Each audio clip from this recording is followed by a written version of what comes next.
नमस्कार, आप देख रहे हैं हमारी खास पेशकश नया भारत नए कानून और मैं हूं आपके साथ पुनीता से।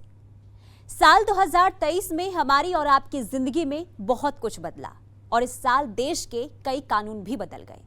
2023 में देश की संसद ने कई कानून बनाए जिसमें कई कानून यादगार भी बन गए। कुछ कानून तो ऐसे हैं जो ऐतिहासिक हैं और सदियों तक याद किए जाएंगे। कई कानूनों में संशोधन करके और कई नए कानून लाकर ये बताने की कोशिश हुई है कि अब नए भारत के नए कानून होंगे।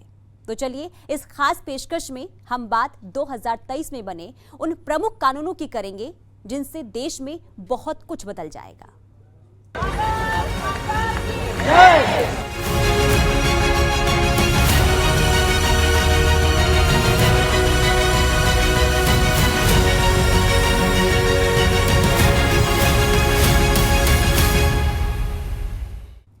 साल 2023 को अलविदा और साल 2024 का इस्तकबाल। ऐसे में जरूरी हो जाता है कि बीते साल की यादगार बातों पर नजर डालना।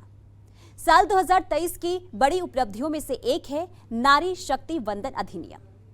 2023 में महिला आरक्षण विधेयक लोकसभा और राज्यसभा में पारित कर दिया गया, जिससे राष्ट्रपति की मंजूरी भी मिल गई। यानी अब लोकसभा और विधानसभाओं में महिलाओं के 33% आरक्षण का रास्ता साफ हो गया है।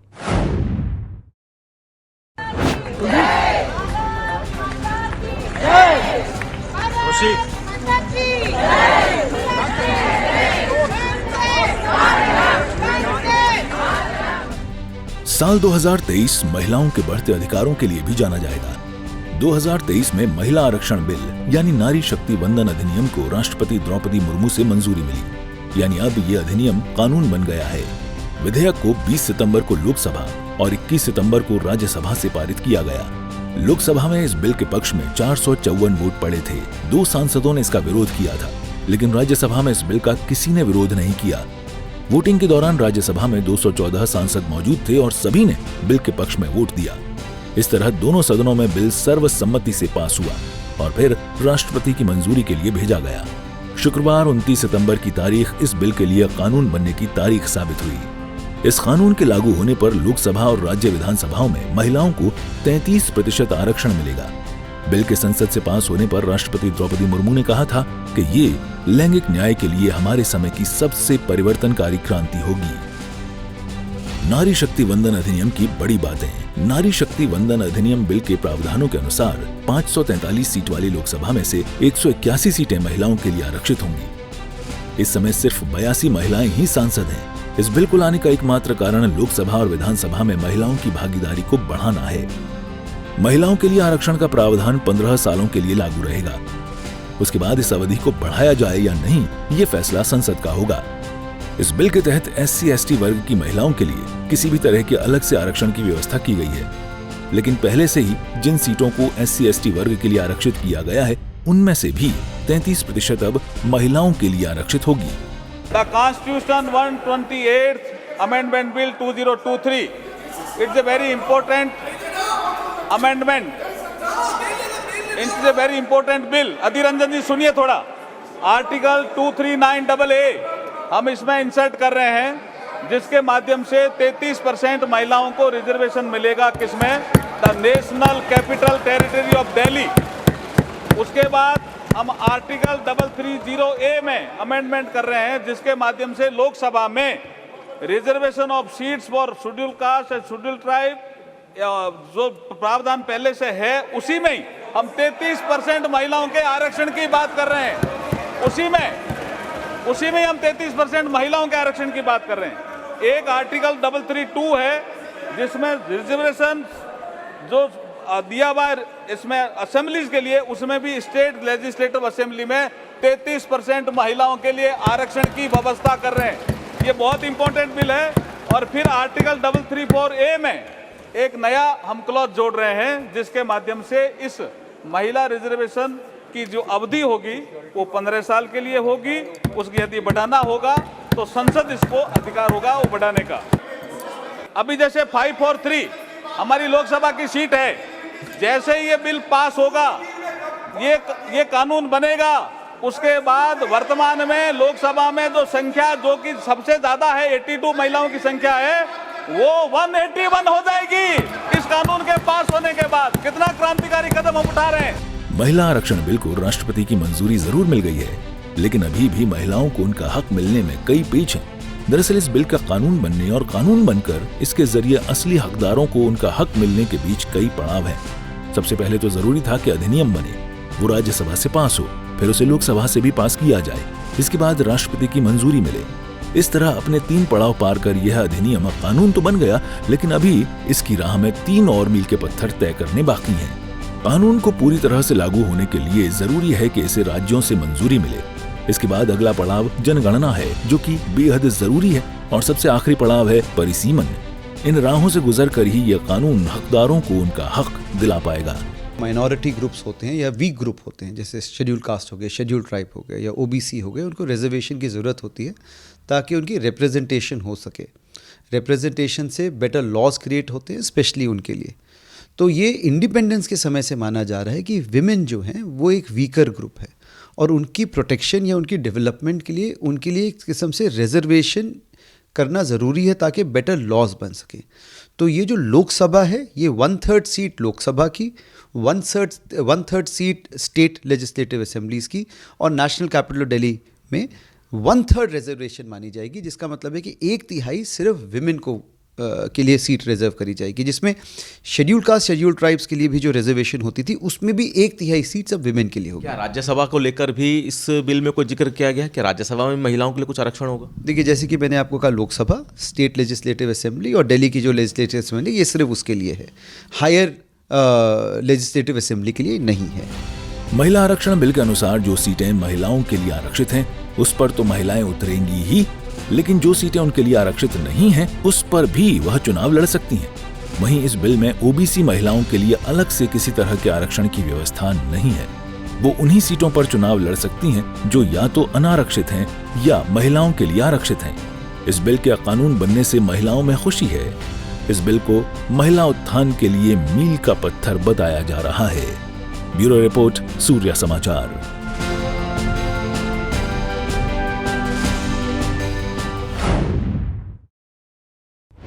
साल 2023 में संसद में 3 नए क्रिमिनल लॉ पारित किए गए।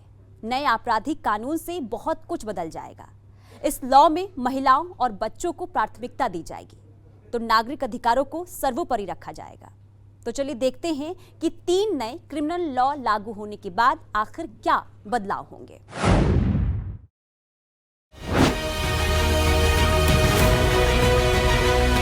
साल 2023 में संसद ने कई विधेयकों पर अपनी मोहर लगाकर हरी झंडी दिखाई। इसमें प्रमुख तौर पर 3 नए क्रिमिनल लॉ भी शामिल हैं। केंद्रीय गृह मंत्री अमित शाह ने 3 नए क्रिमिनल लॉ को ऐतिहासिक करार दिया है। करीब 150 साल पुराने 3 कानून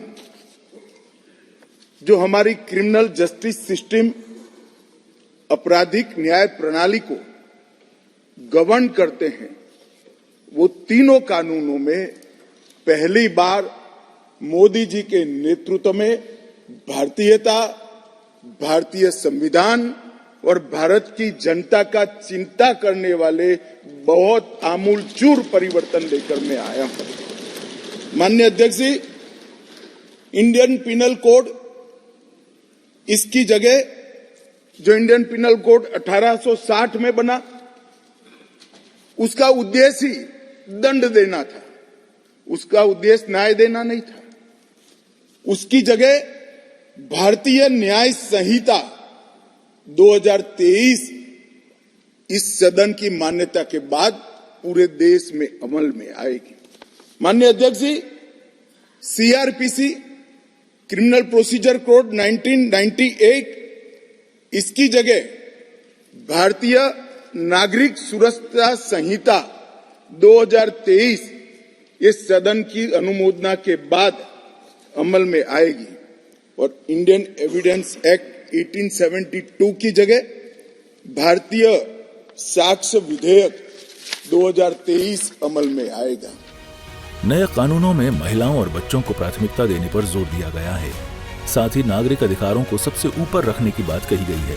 तो चलिए अब आपको बताते हैं कि 3 नए क्रिमिनल लॉ लागू होने के बाद आपराधिक कानून में क्या क्या बदलाव होंगे। राजद्रोह की जगह अब देशद्रोह, 7 साल से आजीवन कारावास तक की सजा।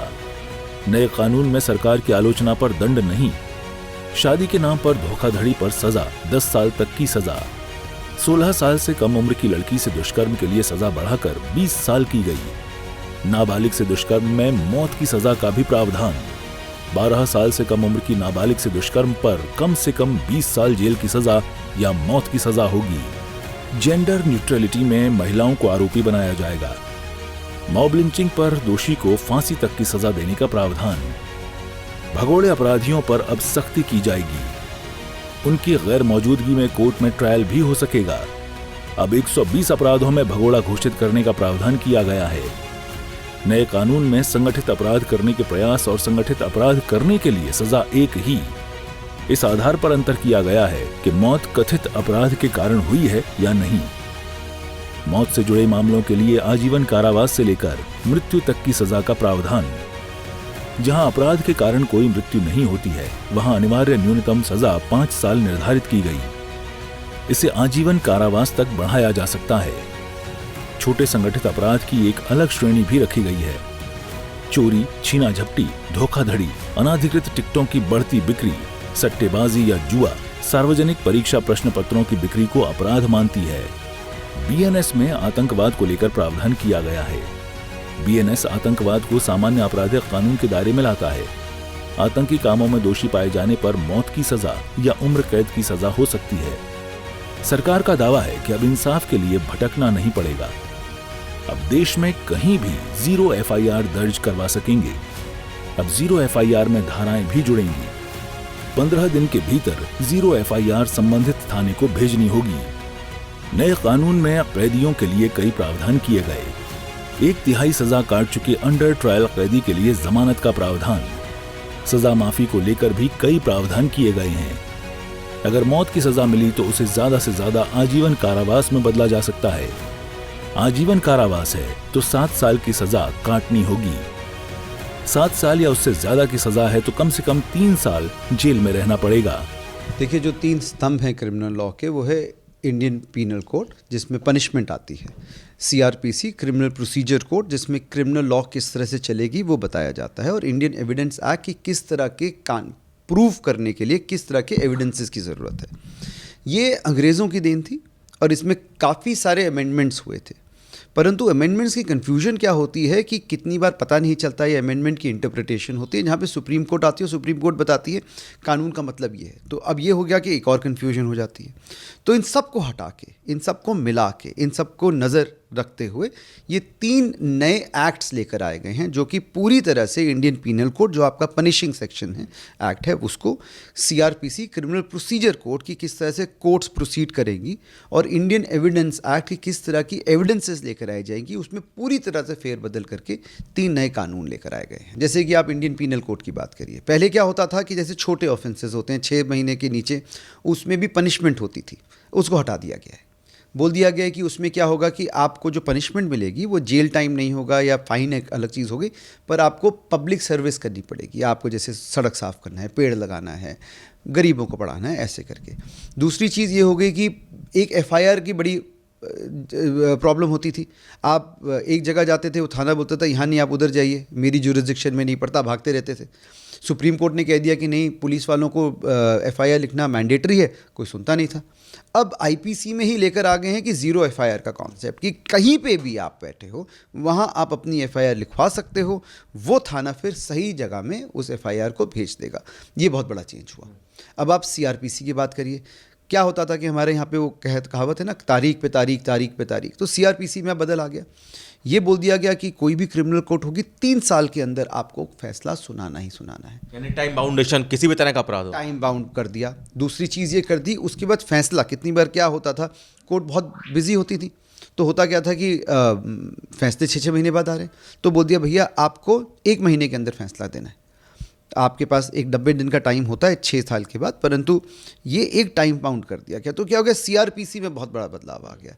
अब आप इंडियन एविडेंस एक्ट ले लीजिएगा, क्या होता था कि जो ये टेक्निकल साइंटिफिक एविडेंसेस है ना, ये तो अंग्रेज़ों के ज़माने में थे नहीं, डीएनए, ये सारी चीज़ें जो आप आज की डेट में बोलते हो, साइंटिफिक मेथडोलॉजी, ये सारी की सारी अब इंडियन एविडेंस एक्ट में ले आई गई है। तो अब जो है साइंटिफिक प्रॉपर जो एविडेंसेस होते हैं उनका कानूनी तवज्जो दे दिया गया है। तो यही एक बहुत बड़ी चेंज हो गया इन तीनों में। बहरहाल राष्ट्रपति की मंजूरी मिलते ही ये 3 नए क्रिमिनल लॉ लागू हो जाएंगे, जिसमें कई नए प्रावधान किए गए हैं और कानून प्रक्रिया को और आसान बनाया गया है। ब्यूरो रिपोर्ट, सूर्या समाचार। साल 2023 के शीतकालीन सत्र में संसद में जम्मू कश्मीर से जुड़े 2 अहम बिल पारित किए गए। इनमें जम्मू कश्मीर आरक्षण संशोधन विधेयक 2023 और जम्मू कश्मीर पुनर्गठन संशोधन विधेयक 2023 शामिल हैं। इन दोनों विधेयकों के कानून बनने के बाद घाटी में बहुत कुछ बदल जाएगा।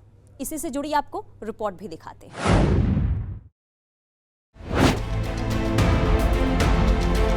नए कानून बनाने या पुराने कानूनों में संशोधन के लिहाज से साल 2023 भारत के लिए काफी खास रहा। साल 2023 के शीतकालीन सत्र में संसद में जम्मू कश्मीर से जुड़े 2 अहम बिल पारित किए गए। इनमें जम्मू विधेयक संशोधन, कश्मीर आरक्षण 2023 और जम्मू कश्मीर पुनर्गठन विधेयक संशोधन 2023 शामिल है। अब आपको दोनों विधेयकों के बारे में तफसील से बताते हैं। जम्मू और कश्मीर आरक्षण विधेयक संशोधन 2023 जम्मू और कश्मीर आरक्षण अधिनियम 2004 को संशोधन करता है। अधिनियम अनुसूचित जाति, अनुसूचित जनजाति और अन्य सामाजिक और शैक्षिक रूप से पिछड़े वर्ग के सदस्यों को नौकरियों और व्यावसायिक संस्थानों में आरक्षण देता है। जम्मू और कश्मीर आरक्षण विधेयक संशोधन 2023 के मुताबिक उस वर्ग को जिन्हें पहले सामाजिक जाति, कमजोर और वंचित वर्ग के रूप में जाना जाता था, अब के रूप में परिब अन्य पिछड़ा वर्ग परिभाषित किया जा सकता है। यानी इस विधेयक से कमजोर और वंचित वर्ग की परिभाषा हटा दी गई है। जम्मू और कश्मीर आरक्षण विधेयक संशोधन 2023 में गुज्जरों के साथ पहाड़ियों को अनुसूचित जनजाति का दर्जा देने का प्रावधान है। जम्मू और कश्मीर पुनर्गठन संशोधन विधेयक 2023 जम्मू कश्मीर और कश्मीर पुनर्गठन अधिनियम 2019 को संशोधित करके लाया गया है।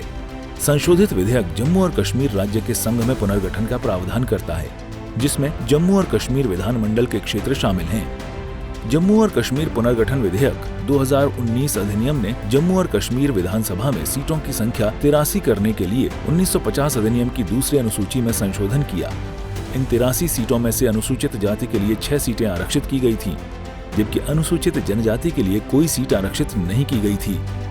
लेकिन संशोधित विधेयक जम्मू और कश्मीर पुनर्गठन संशोधन विधेयक 2023 में जम्मू और कश्मीर विधानसभा में सीटों की प्रभावी संख्या 90 कर दी गई है। अनुसूचित जाति के लिए 7 सीटें और अनुसूचित जनजाति के लिए 9 सीटें आरक्षित करता है, जबकि इस विधेयक के तहत कुल सीटें बढ़कर 119 हो जाएंगी।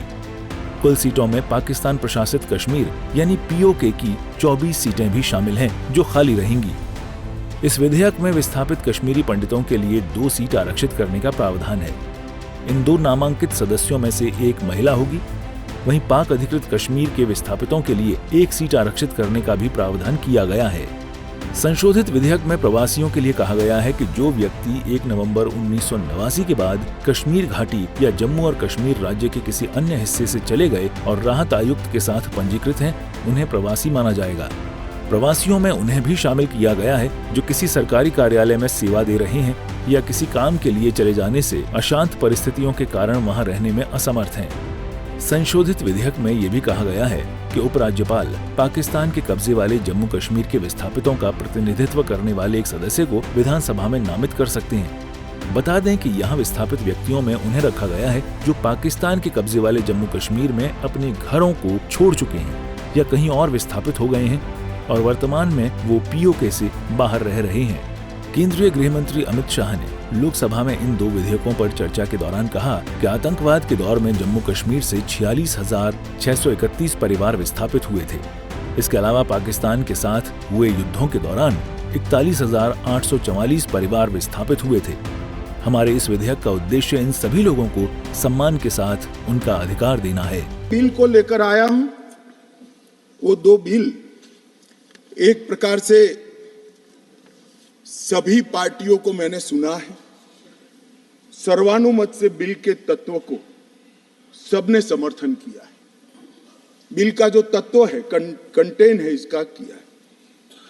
मुझे था कि विटरास खड़े हो जाएंगे कि हम अपोज में खड़े हैं, मगर मैं सभी पार्टियों को कहता हूं, तब ये तो काउंट करता हूं कि कम्युनिस्ट पार्टी कभी अच्छे काम का समर्थन नहीं कर सकती है, इसलिए सभी पार्टियों से मेरा मत, बाकी दलों से।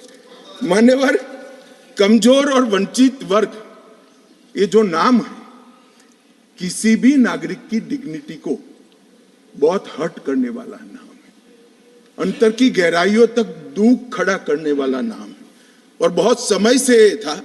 आज प्रधानमंत्री जी ने एक जो फैसला लिया है, जिस फैसले को वास्तविक स्वरूप देने के लिए मैं आपके सामने उपस्थित हुआ हूं, इसमें कमजोर और वंचित वर्ग की जगह अन्य पिछड़ा वर्ग ये नाम जोड़ने का फैसला दिया है, जो संवैधानिक ढंग से संवैधानिक शब्द है। मान्यवर, दूसरा बिल जो है, वो दूसरा बिल जम्मू कश्मीर में सालों से अलग अलग प्रकार के विस्थापित हुए। मान्यवर, 80 के दशक से आतंकवाद की शुरुआत हुई, 89 से चरम सीमा पर पहुंचा।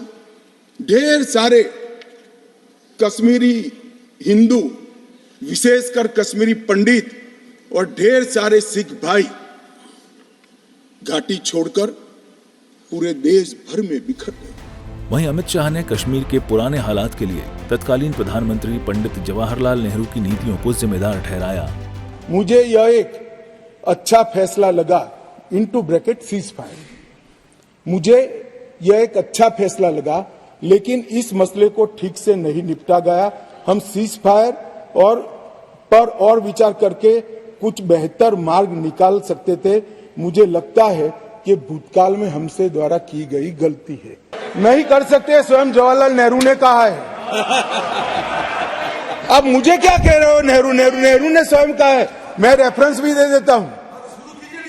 Nehru memorial museum and library, Jawaharlal Nehru collection, JNSG 143 के अंदर स्वयं जवाहरलाल नेहरू का शेख अब्दुल्ला जी को लिखा हुआ पत्र के मेरी गलती थी।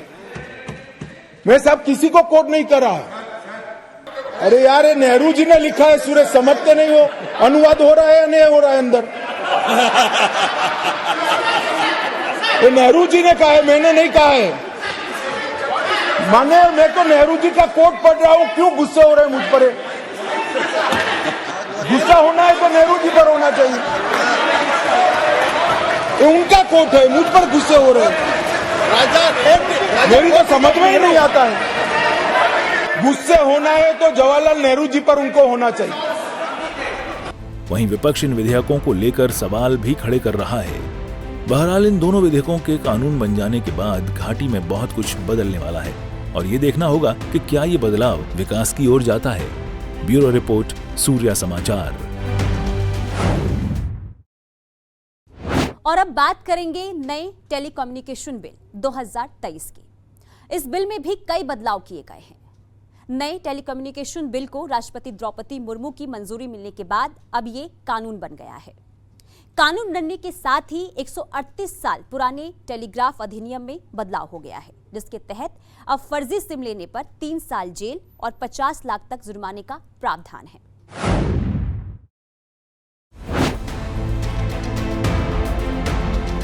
देश में 138 साल पुराने टेलीग्राफ अधिनियम को निरस्त कर नया कानून बनाने के लिए लाए गए टेलीकम्युनिकेशन बिल 2023 को लोकसभा और फिर राज्यसभा से मंजूरी मिली। 20 दिसंबर को लोकसभा और 21 दिसंबर को राज्यसभा में ये बिल पास हुआ, जिसके बाद राष्ट्रपति द्रौपदी मुर्मू की मंजूरी मिली और अब ये कानून बन गया है।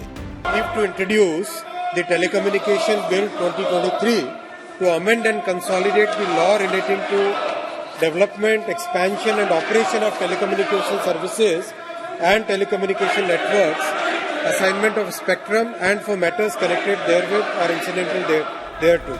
इस विधेयक में उपभोक्ताओं को केंद्र में रखकर और उनके हितों को ध्यान में रखकर कानून में परिवर्तन किए गए हैं। अगर कोई व्यक्ति फर्जी तरीके से सिम हासिल करता है तो इसके लिए 3 साल की सजा और 50 लाख रुपए तक का जुर्माना रखा गया है।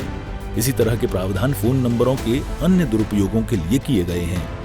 करीब 138 साल पुराने भारतीय टेलीग्राफ अधिनियम की जगह लेने जा रहे दूरसंचार विधेयक 2023 में सरकार को राष्ट्रीय सुरक्षा की दृष्टि से किसी भी देश या व्यक्ति की टेलीकॉम सेवा से जुड़े उपकरणों को निलंबित या प्रतिबंधित करने का अधिकार है। बता दें, ये नया विधेयक भारतीय टेलीग्राफ अधिनियम 1885, भारतीय वायरलेस टेलीग्राफी अधिनियम 1933 और टेलीग्राफ तार गैर कानूनी कब्जा अधिनियम 1950 की जगह लेगा। विधेयक के अनुसार अगर कोई राष्ट्रीय सुरक्षा दूसरे देशों के साथ मैत्रीपूर्ण संबंधों के हित के खिलाफ किसी भी तरह से काम करता है और अवैध रूप से दूरसंचार उपकरणों का उपयोग करता है तो उसे 3 साल तक की कैद की सजा सुनाई जा सकती है या 2 करोड़ रुपए तक का जुर्माना लग सकता है या दोनों सजा दी जा सकती हैं। विधेयक में कहा गया है कि यदि केंद्र सरकार उचित समझती है तो ऐसे व्यक्ति की दूरसंचार सेवा निलंबित या समाप्त भी कर सकती है। इसके साथ ही कोई भी महत्वपूर्ण दूरसंचार बुनियादी ढांचे के अलावा दूरसंचार नेटवर्क को नुकसान पहुंचाता है, वह नुकसान की एवज में मुआवजे और 50 लाख रुपए तक के जुर्माने के लिए उत्तरदायी होगा। विधेयक में कहा गया है कि केंद्र सरकार द्वारा अधिकृत कोई भी अधिकारी किसी भी इमारत, वाहन, जहाज, विमान या स्थान की तलाशी ले सकता है जहां उसे कोई अनधिकृत दूरसंचार नेटवर्क या दूरसंचार उपकरण या रेडियो उपकरण रखने या छिपाए जाने का भरोसा हो। विधेयक के अनुसार अधिकृत व्यक्ति इस तरह के उपकरण को अपने कब्जे में ले सकता है। साथ ही आपात स्थिति में मोबाइल सेवाओं और नेटवर्क पर प्रतिबंध लगाने के लिए भी विधेयक में प्रावधान किया गया है। नए विधेयक में उपग्रह स्पेक्ट्रम के आवंटन के लिए गैर नीलामी मार्ग प्रशस्त करने का भी प्रावधान है। विधेयक में उपभोक्ताओं को सिम कार्ड जारी करने से पहले अनिवार्य रूप से उनकी बायोमेट्रिक पहचान करने को कहा गया है। ब्यूरो रिपोर्ट, सूर्या समाचार।